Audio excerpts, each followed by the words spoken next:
स्त्री एवं पुरुष में जो संभोग या मैथुन की क्रिया होती है उसके दौरान सिसन के द्वारा शुक्र या फिर वीर्य स्त्री की योनि में छोड़ा जाता है, ठीक है। और इसे क्या कहते हैं, वीर्य सेचन भी कहते हैं, ठीक है ना बच्चों। कि जो मैथुन की प्रक्रिया होती है उसमें क्या होता है, जो पुरुष होता है उसके द्वारा मादा की योनि में क्या डाला जाता है, वीर्य या फिर शुक्र डाला जाता है। और इस क्रिया को क्या कहते हैं, इस क्रिया को वीर्य सेचन कहते हैं, ठीक है बच्चों। अब गतिशील शुक्राणु तेजी से तैरते हुए कहाँ जाएगा बच्चों, गर्भाशय गिरवा से होकर गर्भाशय में प्रवेश करता है, ठीक है ना। कि अब जो शुक्राणु है, जो नर ने वीर्य सेचन की प्रक्रिया के द्वारा कहाँ डाल दिया, मादा की योनि में डाल दिया है, ठीक है। अब वो क्या करेगा, वो गतिशील होगा, ठीक है ना। और वो गति करते हुए तैरते हुए कहाँ पहुंचेगा, गर्भाशय गिरवा से होते हुए गर्भाशय में प्रवेश कर जाता है बच्चों, ठीक है।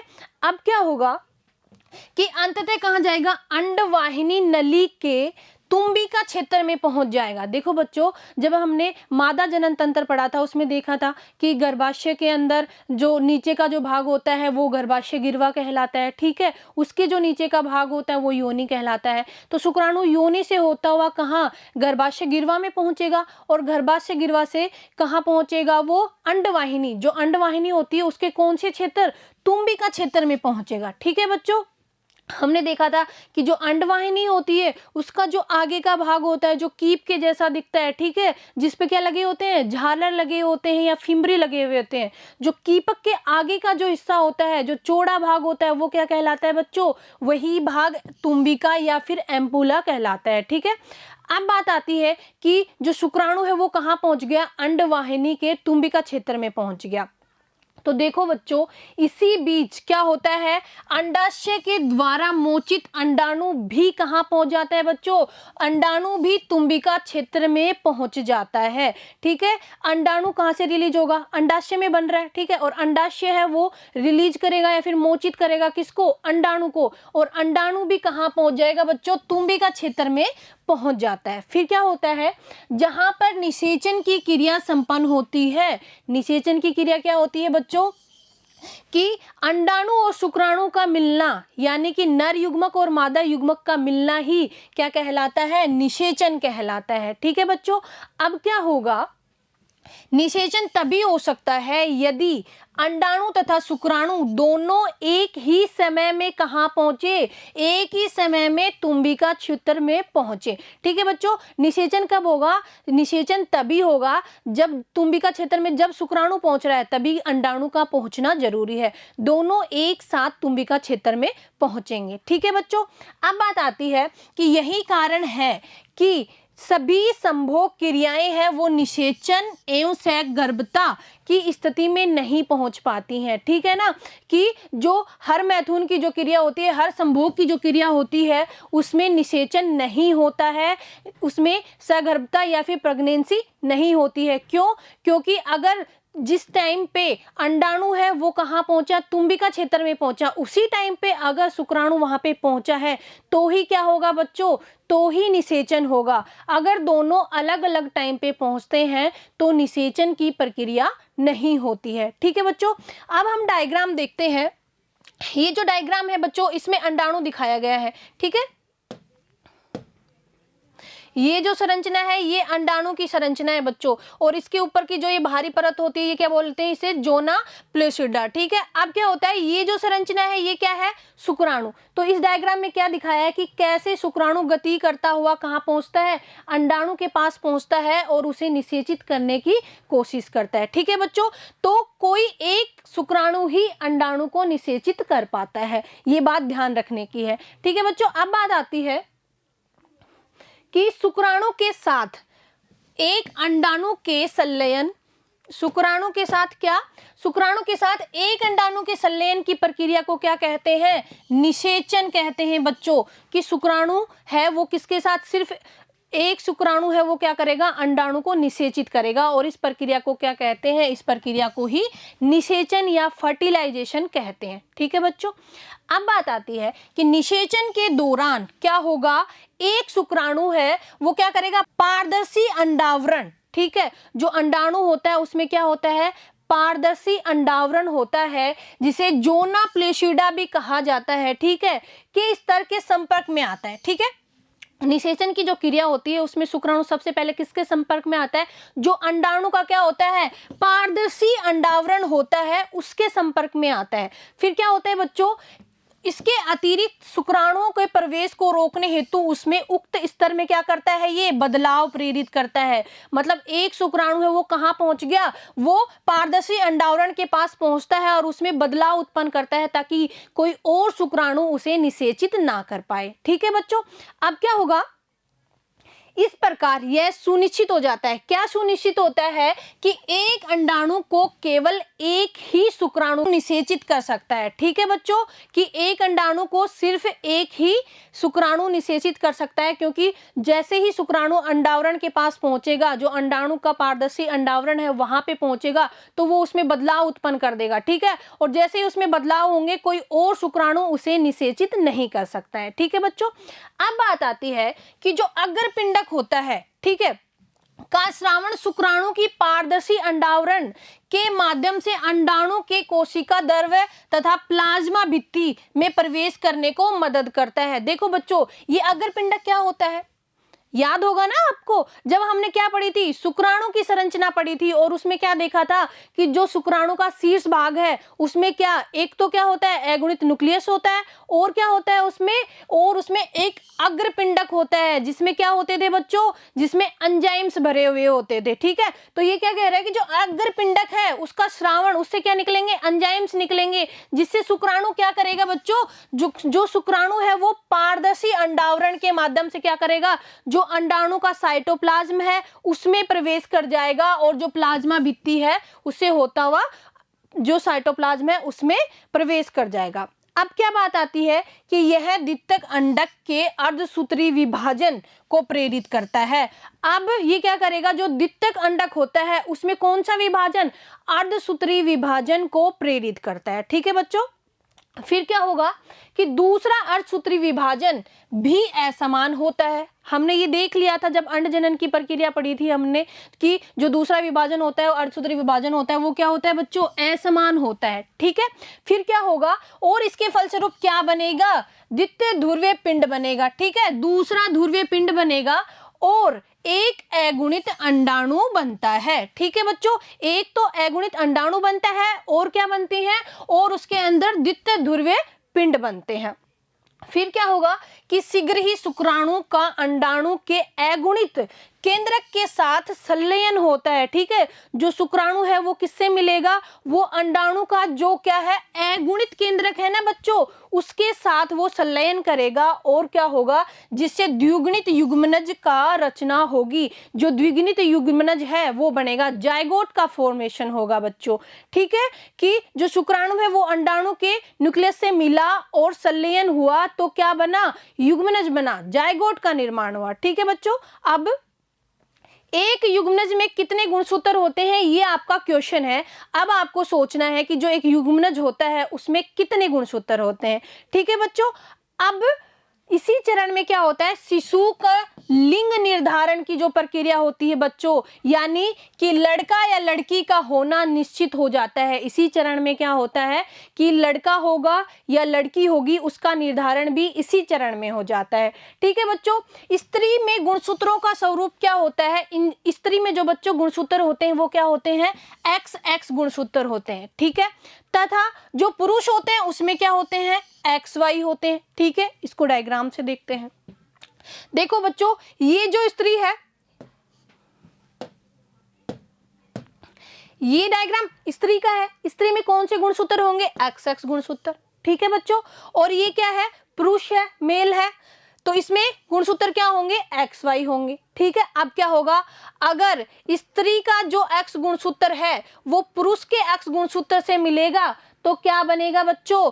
तो बनेगी लड़की। XX गुणसूत्र ही बनेंगे, जिससे किसका जन्म होगा?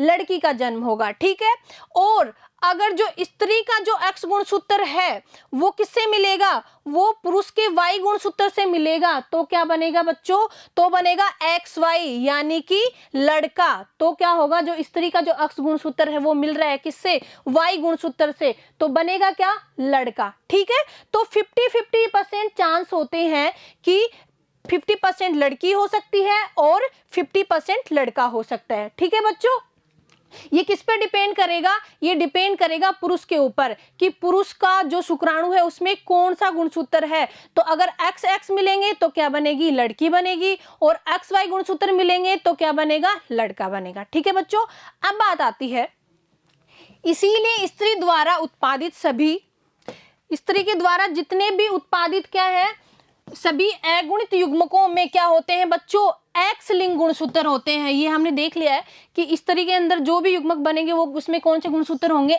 X लिंग गुणसूत्र होंगे। ठीक है, जबकि पुरुष युग्मक क्या, शुक्राणु, उसके अंदर कौन से लिंग गुणसूत्र होंगे बच्चों, या तो उसके अंदर X गुणसूत्र होंगे या फिर क्या होंगे, Y गुणसूत्र होंगे। ठीक है ना, Y लिंग गुणसूत्र होंगे। इससे क्या होगा, इसलिए 50% शुक्राणुओं में क्या होंगे, X लिंग गुणसूत्र होंगे, और जो 50% हैं उनमें क्या होंगे, उनमें Y लिंग गुणसूत्र होंगे। ठीक है बच्चों, जो 50% शुक्राणु है उनमें कौन सा लिंग गुणसूत्र होगा, X, और जो बाकी के 50% बचे हैं उनमें कौन सा लिंग गुणसूत्र होगा, Y। ठीक है बच्चों, अब बात आती है, इसलिए पुरुष एवं स्त्री युग्मकों के संलयन के पश्चात जो युग्मनज बनता है उसमें XX या फिर XY लिंग गुणसूत्र की संभावना होती है। कौन कौन से गुणसूत्र की, या तो XX की, ठीक है, और या फिर XY गुणसूत्र की संभावना होगी। अब क्या होगा बच्चों, इस बात पर निर्भर करेगा कि जो X या Y लिंग गुणसूत्र वाले शुक्राणुओं में से कौन सा अंडाणु को निषेचित करता है। मतलब ये बात किस पर डिपेंड करेगी कि कौन सा शुक्राणु, मतलब कौन सा शुक्राणु है जिसमें X गुणसूत्र है, और या फिर एक शुक्राणु हो जिसमें Y गुणसूत्र है। अब उनमें से कौन सा अंडाणु को निषेचित करेगा, वो इस बात पर डिपेंड करता है कि लड़का होगा कि लड़की होगी। ठीक है बच्चों, अब क्या होता है कि जिस युग्मनज में XX गुणसूत्र होंगे, कौन से गुणसूत्र, XX गुणसूत्र होंगे, वह एक मादा शिशु या फिर लड़की के रूप में होगा। ठीक है ना, किसी भी युग्मनज में क्या हुए, अगर उसमें XX गुणसूत्र हुए तो वो क्या होगा, एक मादा शिशु होगा या फिर लड़की होगी।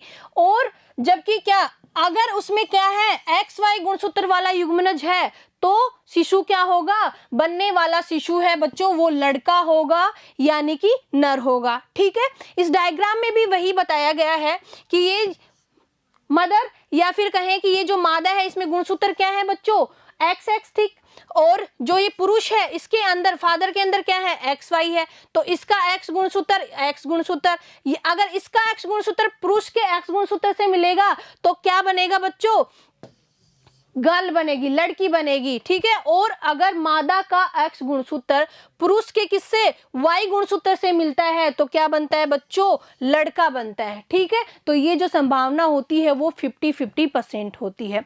अब बात आती है कि इसी कारण कहा जाता है, क्या कहा जाता है, वैज्ञानिक रूप से ये कहना सत्य होगा कि एक शिशु के लिंग का निर्धारण किसके द्वारा, पिता के द्वारा होता है बच्चों, ना कि माता के द्वारा। क्योंकि माता में तो दोनों ही लिंग गुणसूत्र कौन से हैं, XX हैं, लेकिन पिता में जो लिंग गुणसूत्र हैं वो कौन कौन से हैं बच्चों, X और Y है।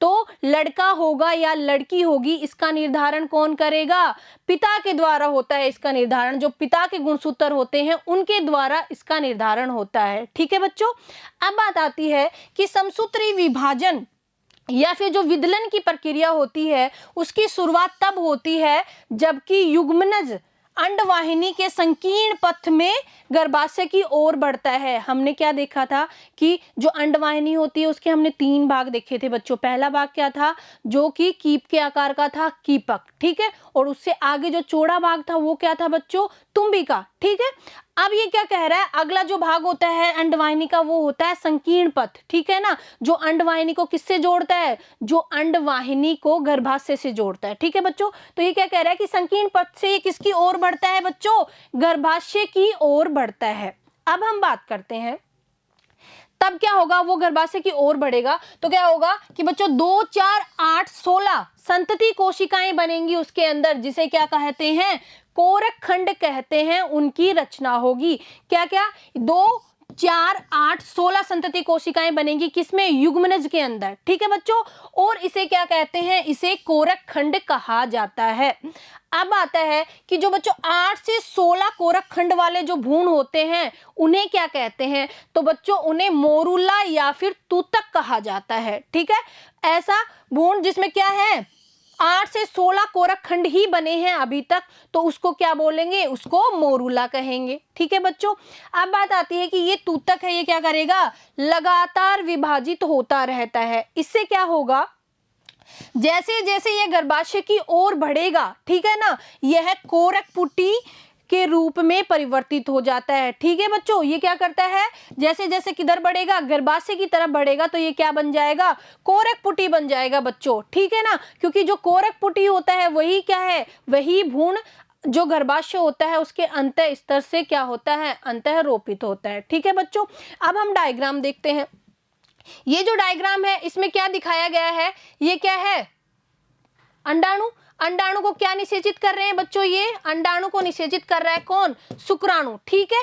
फिर 2 4 8 इन इतनी सेल्स की क्या बनेगी, कोशिका बनेगी। अब ये क्या करेगा बच्चों, ये सारी प्रोसेस कहाँ हो रही है, ये सारी प्रोसेस कहाँ हो रही है बच्चों, ये जो अंडवाहिनी है इधर हो रही है, ठीक है। और ये जैसे जैसे, ये क्या है, ये कौन सा क्षेत्र है, ये गर्भाशय क्षेत्र है, ठीक है। तो ये जैसे जैसे गर्भाशय क्षेत्र की तरफ आता है तो ये जो तूतक की जो संरचना है, मोरुला की जो संरचना है, ये किस में बदल जाती है, ये कोरक पुटी में बदल जाती है बच्चों, ठीक है। और ये कोरक पुटी ही क्या करता है, ये कोरक पुटी, ये जो दीवार है किसकी, गर्भाशय की, इसमें स्थापित हो जाता है, इसमें रोपित हो जाता है, ठीक है बच्चों।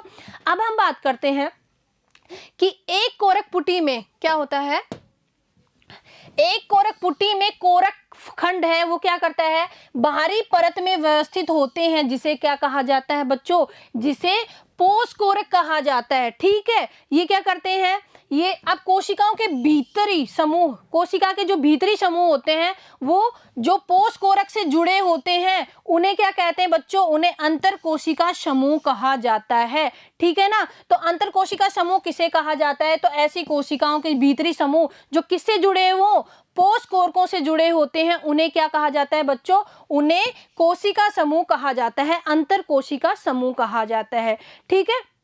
अब बात आती है, अब पोष कोरक क्या करते हैं, स्तर गर्भाशय का जो अंत स्तर होता है ना बच्चों, उससे संलग्न हो जाता है, ठीक है ना। पोष कोरक क्या करेगा, जो गर्भाशय का आंतरिक स्तर है, जो सबसे अंदर की जो परत है, जिसको क्या कहते हैं, अंत स्तर कहते हैं, उससे संलग्न हो जाएगा, ठीक है।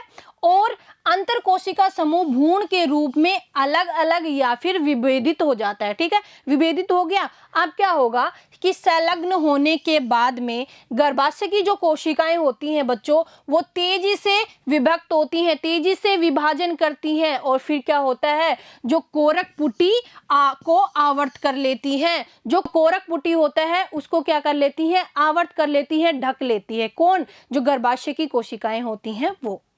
अब बात करते हैं कि इसके परिणाम स्वरूप, उसके परिणाम स्वरूप क्या होगा कि जो कोरक पुटी है वो गर्भाशय के अंत स्तर में क्या हो जाएगा बच्चों, अंतः स्थापित हो जाएगा। और ये की जो प्रक्रिया है ये क्या कहलाएगी, यही प्रक्रिया अंतःरोपण कहलाती है, ठीक है बच्चों। तो इसे ही क्या कहते हैं, इसे ही अंतःरोपण कहते हैं। तो देखो बच्चों, इसके बाद में क्या होगा, अब भ्रूण कहाँ, गर्भाशय में अंतःरोपित हो गया तो क्या शुरू हो गया, इसके बाद में सगर्भता का रूप धारण कर लेता है, उस मादा में प्रेगनेंसी शुरू हो जाती है, ठीक है बच्चों। तो इसमें हमने क्या पढ़ा, इसमें हमने ये पढ़ा कि कैसे निषेचन होता है, कैसे शुक्राणु है वो अंडाणु को निषेचित करता है, और कैसे जो सगर्भता है वो शुरू होती, कैसे भ्रूण है वो अंतःरोपित होता है गर्भाशय के अंदर, ठीक है बच्चों। तो आज की क्लास में इतना ही, मिलते हैं अगली क्लास में, धन्यवाद। कि भ्रूण के अंतःरोपण में भ्रूण के अंतरोपण के पश्चात पोषकोरक पर उंगली जैसी संरचनाएं उभरती हैं, जिन्हें क्या कहा जाता है बच्चों?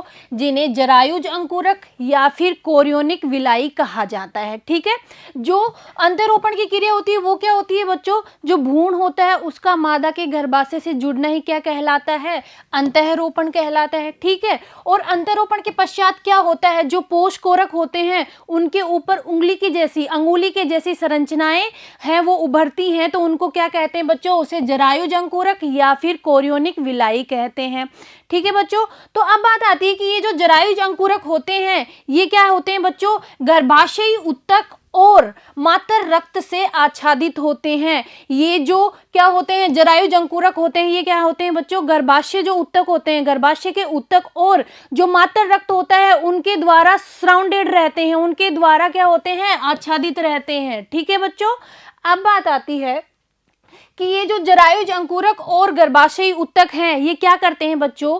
ये एक दूसरे के साथ अंतरा अंगुली युक्त क्या बनाते हैं? हो जाते हैं। मतलब कि ये इस तरीके से एक दूसरे से जुड़ जाते हैं, जैसे दोनों हाथों की उंगलियां हैं वो एक दूसरे के बीच में क्या होती है? इंटरलॉक हो गई है ना, ऐसी संरचना के रूप में बन जाते हैं। ठीक है, अब क्या होता है? तथा संयुक्त रूप से परिवर्तनशील भ्रूण जो विकास करता हुआ भ्रूण है उससे और मात्र शरीर जो माँ का शरीर है उसके साथ एक संरचनात्मक एवं क्रियात्मक इकाई को गठित करते हैं, जिसे क्या कहा जाता है बच्चों? जिसे अपरा या फिर प्लेसेंटा कहा जाता है। ठीक है, इसको हम डायग्राम से देखते हैं। देखो बच्चों, ये जो डायग्राम है इसमें गर्भाशय में भ्रूण को दिखाया गया है। ठीक है, तो बच्चों ये जो संरचना है ये क्या है? ये भ्रूण है। ठीक है, माँ के गर्भ में भ्रूण है और ये क्या होता है कि ये वाहिनियां हैं, ये नाभि रज्जु होता है, ये किसके साथ जुड़ा हुआ होता है? ये नाभि रज्जु है, ये ऊपर जो प्लेसेंटा रसांकुर है उनके साथ जुड़ा हुआ होता है। ठीक है बच्चों, और ये जो संरचना है, ये जो पूरी संरचना है ये क्या है? गर्भाशय की गुहा है जिसमें जो भ्रूण है वो क्या हो रहा है बच्चों? परिवर्तनशील हो रहा है। ठीक है, अब इसके बीच में ये क्या है? पीतक कोश है। ठीक है बच्चों, अब क्या होता है कि ये जो प्लेसेंटा होता है ये क्या काम करता है बच्चों? देखते हैं कि अपरा भ्रूण को ऑक्सीजन और क्या करता है? जो प्लेसेंटा होता है ना बच्चों ये क्या करता है? भ्रूण को ऑक्सीजन तथा पोषण की आपूर्ति करता है। ठीक है, और क्या करता है? ये कार्बन डाइऑक्साइड तथा भ्रूण के द्वारा जो उत्पन्न उत्सर्जी पदार्थ हैं, जो अपशिष्ट पदार्थ हैं उनको बाहर निकालने का काम करता है। ठीक है, तो इसका क्या काम हो गया? एक तो ये क्या करता है? भ्रूण को ऑक्सीजन देता है, भ्रूण को पोषण देता है, और क्या करता है बच्चों? जो प्लेसेंटा होता है वो क्या करता है? जो कार्बन डाइऑक्साइड होती है उसको और भ्रूण के द्वारा जो उत्सर्जी पदार्थ होते हैं उनको बाहर निकालने का काम करता है। ठीक है, अब बात आती है यह अपरा एक नाभि रज्जु, ठीक है ना, नाभि रज्जु द्वारा भ्रूण से जुड़ा हुआ होता है। कौन से रज्जु के द्वारा भ्रूण से जुड़ा हुआ होता है बच्चों? ये नाभि रज्जु के द्वारा जुड़ा हुआ होता है। ये जो संरचना आप देख रहे हैं ये संरचना है बच्चों प्लेसेंटा की। ठीक है ना, ठीक है ना, ये क्या है? प्लेसेंटा है बच्चों, और ये जो भ्रूण के है वो नाभि रज्जु से जुड़ा हुआ होता है। ठीक है, अब बात आती है कि ये जो भ्रूण तक सभी आवश्यक पदार्थों को अंदर लाने का और बाहर ले जाने का काम करता है। तो ये क्या कह रहा है? जो प्लेसेंटा है वो क्या करता है बच्चों? जो भ्रूण के लिए जो भी आवश्यक पदार्थ होते हैं उनको अंदर लाने का तथा और जो आवश्यक नहीं है, जो उत्सर्जी पदार्थ हैं, जो अपशिष्ट पदार्थ हैं उनको क्या करता है बच्चों? ये बाहर ले जाने का कार्य करता है, उस काम में उसकी मदद करता है। ठीक है बच्चों, अब बात आती है कि अपरा अंतःस्रावी ऊतकों का भी कार्य करता है। ठीक है, और अनेकों हार्मोन जैसे कि मानव जरायुज गोनेडोट्रोपिन हार्मोन, इसे ह्यूमन कोरियोनिक गोनेडोट्रोपिन या फिर HCG भी कहा जाता है बच्चों, और मानव अपरा लैक्टोजन, ठीक है, इसे क्या कहा जाता है? इसे ह्यूमन प्लेसेंटल लैक्टोजन या फिर HPL भी कहा जाता है। ठीक है बच्चों, और क्या? और ये एस्ट्रोजन, प्रोजेस्टेरोन आदि का उत्पादन करता है। ठीक है, आदि को उत्पादित करता है। कौन कौन से हार्मोन हो गए बच्चों? HCG हो गया, ठीक है, और कौन सा हो गया? HPL हो गया, एस्ट्रोजन हो गया, प्रोजेस्टेरोन हो गया। इन हार्मोन्स को क्या करता है? उत्पादित करता है। अब बात आती है कि सहगर्भता के उत्तरार्ध की अवधि में क्या होता है? अंडाशय के द्वारा रिलैक्सिन नामक हार्मोन भी स्रावित किया जाता है। ये क्या बता रहा है बच्चों? कि जो पोस्ट प्रेगनेंसी की जो अवधि होती है, जो पीरियड होता है, उसमें क्या होता है कि अंडाशय के द्वारा क्या होता है, एक हार्मोन रिलीज होता है, कौन सा, रिलैक्सिन नामक हार्मोन भी स्रावित होता है। ठीक है बच्चों, अब जो HCG, HPL और रिलैक्सिन हार्मोन होते हैं ना, वो स्त्री में कब होते हैं बच्चों, सगर्भता की स्थिति में ही उत्पादित होते हैं। ये ध्यान में रखने वाली बात है कि ये जो 3 हार्मोन है ये कब रिलीज होते हैं, मादा के अंदर, जब वो प्रेग्नेंट होती है। ठीक है, उसके अलावा नहीं होते हैं।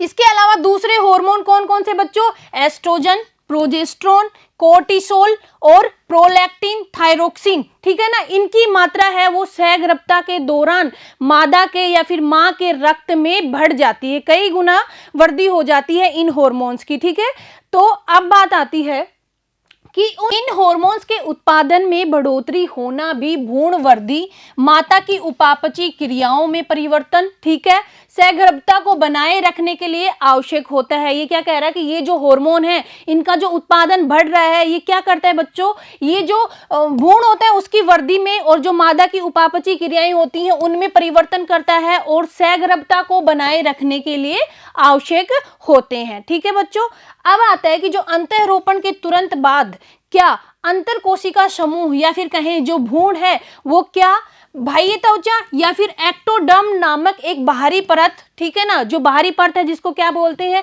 एक्टोडर्म, ठीक है, उसमें विभेदित हो जाता है। और क्या होता है बच्चों, ये अंतस्त्वचा या फिर एंडोडर्म नामक एक भीतरी स्तर से विभेदित हो जाता है। ठीक है, इसमें कौन कौन सी, एक तो जो बाह्य त्वचा है या एक्टोडर्म है और जो एंडोडर्म है उसमें विभेदित हो जाता है। अब क्या होगा बच्चों कि इस बाह्य त्वचा और अंतस्त्वचा के बीच में जल्द ही एक क्या आ जाता है, मीजोडर्म प्रकट हो जाता है बच्चों।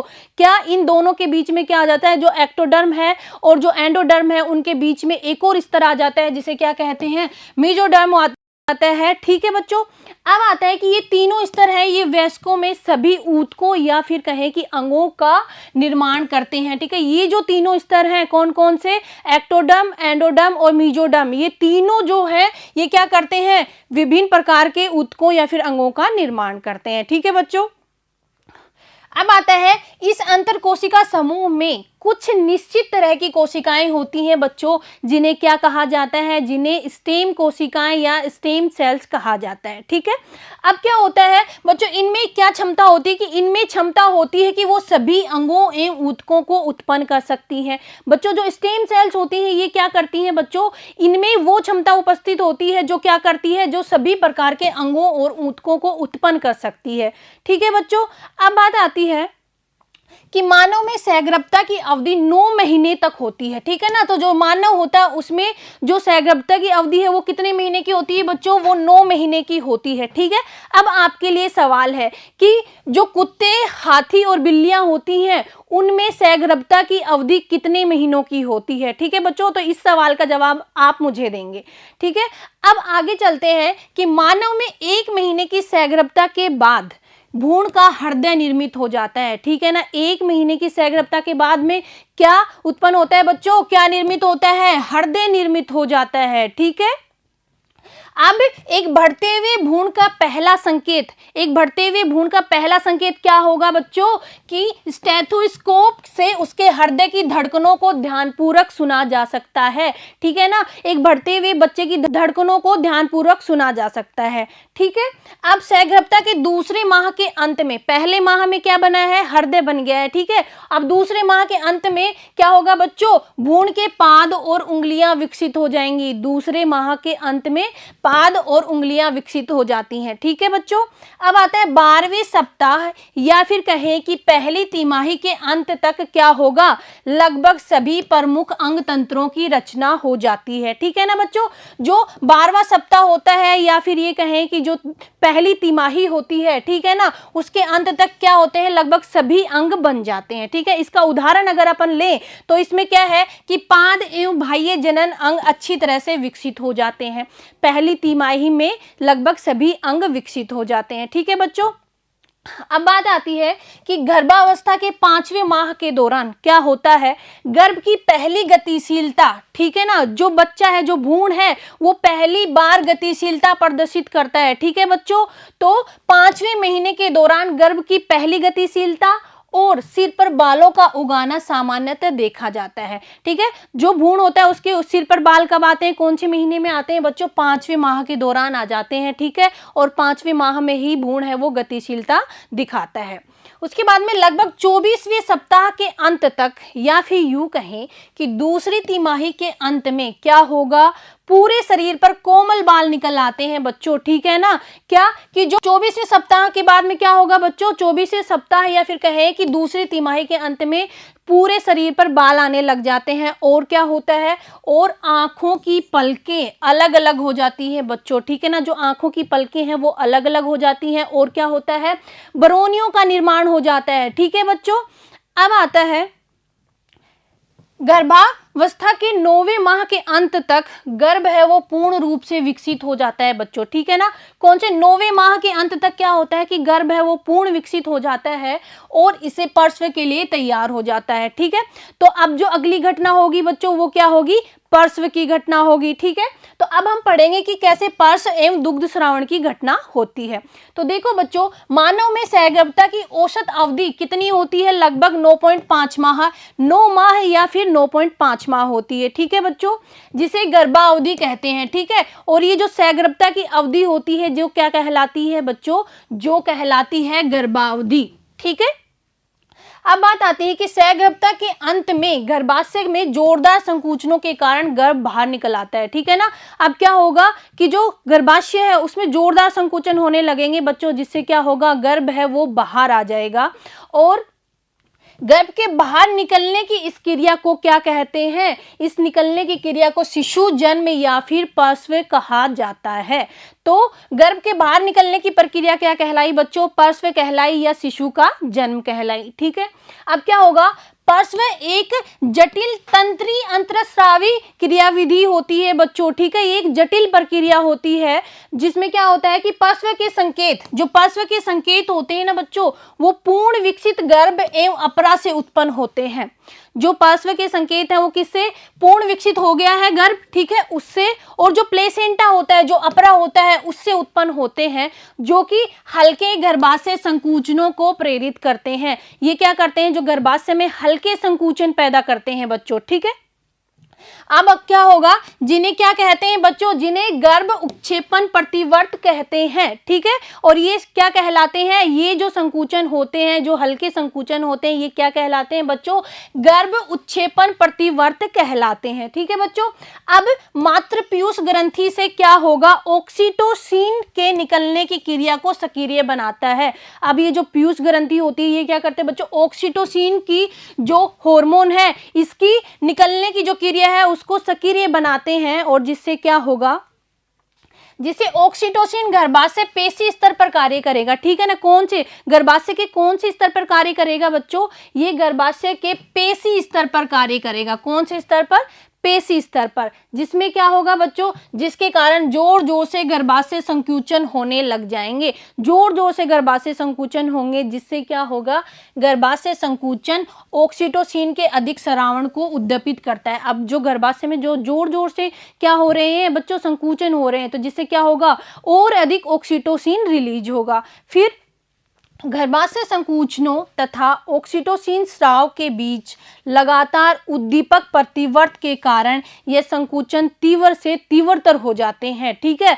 तो क्या होगा कि गर्भाशय संकुचनों के कारण और ऑक्सीटोसिन के स्रावण के कारण लगातार इसका ऑक्सीटोसिन का स्रावण हो रहा है, तो जो गर्भाशय में संकुचन है ना बच्चों, वो क्या होंगे, लगातार तीव्र होते जाएंगे, ठीक है, तीव्र से तीव्रतर होते जाएंगे। फिर क्या होगा, इससे शिशु माँ के गर्भ से जनन नाल द्वारा बाहर आ जाता है, ठीक है ना। जो शिशु है वो किसके द्वारा, जन्म नाल के द्वारा बच्चों, जो जनन नाल होती है उसके द्वारा बाहर आ जाते हैं, ठीक है। अब क्या होता है, ये पर्श्व संपन्न हो जाता है, ये क्रिया क्या हो जाती है, पर्श्व की जो क्रिया है वो यहाँ पे संपन्न हो जाती है। ठीक है बच्चों, शिशु के जन्म के तुरंत बाद ही क्या होता है, अपरा भी गर्भाशय से बाहर आ जाता है बच्चों। जो प्लेसेंटा होता है ना बच्चों, वो भी क्या होता है, शिशु के जन्म के साथ ही बाहर आ जाता है।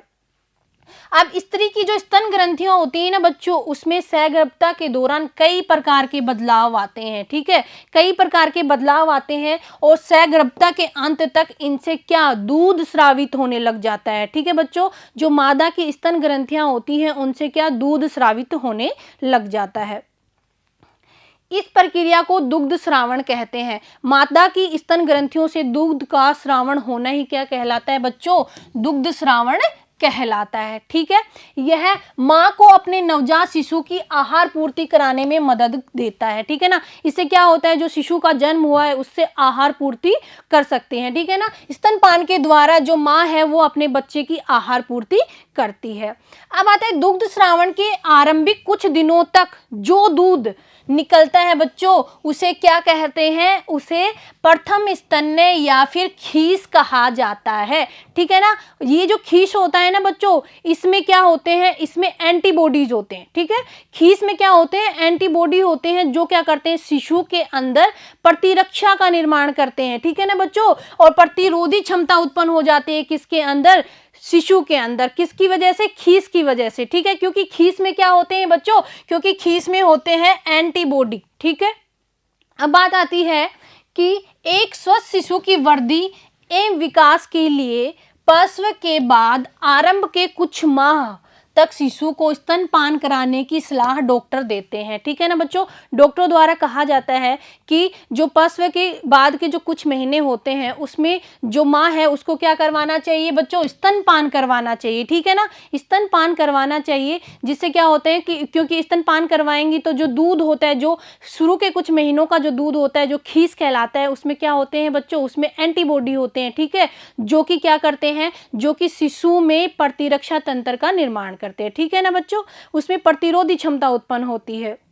तो बच्चों ये हमने क्या पढ़ा कि सहगर्भता के बारे में पढ़ा। ठीक है, और सहगर्भता के बाद में कैसे स्तन ग्रंथियों के द्वारा जो दूध है वो स्रावित होता है उसके बारे में पढ़ा। तो बच्चों हमने इस चैप्टर में क्या क्या पढ़ा कि कैसे जो है युग्मकों का निर्माण होता है। ठीक है, और उसके बाद में क्या पढ़ा, जो युग्मक निर्माण के बाद में युग्मक एक दूसरे से मिलकर कैसे निषेचन करते हैं। ठीक है, और निषेचन की क्रिया के बाद में हमने क्या पढ़ा कि कैसे भ्रूण का अंतःरोपण होता है। ठीक है, और अंतःरोपण के बाद में कैसे सहगर्भता शुरू होती है और दुग्ध स्रावण होता है। तो बच्चों आज की क्लास में इतना ही, मिलते हैं अगली क्लास में। धन्यवाद।